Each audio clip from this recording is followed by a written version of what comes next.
হে দুনিয়ার মুসলমান,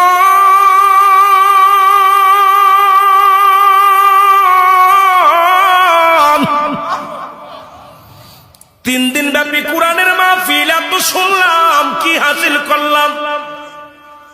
যখনই শুনি কোরআন, হয়ে গেছে অনেক কোরআন, এটার পরে কোরআনের ভিতরে কোনো ভুল নাই।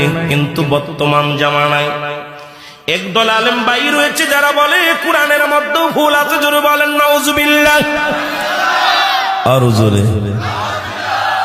নবীর দুরূদ পড়া বেদাত, মিলাদ পড়া বেদাত, জানাজার দোয়া পড়া বেদাত, দাঁড়ায়া কিয়াম পড়া বেদাত, কত কিছু শুনলাম। জাল হাদিস শুনলাম। বাজান এখন শুনতেছি কোরআনের মধ্যে কোরআনের অধিকাংশ জাল আয়াত, অধিকাংশ জাল সূরা। জোরে জোরে চিল্লায় বলা যাবে না নাউজুবিল্লাহ।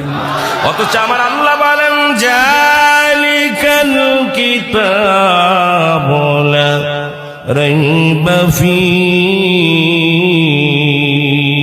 জোরে জোরে চিল্লায় বলা যাবে না মারহাবা।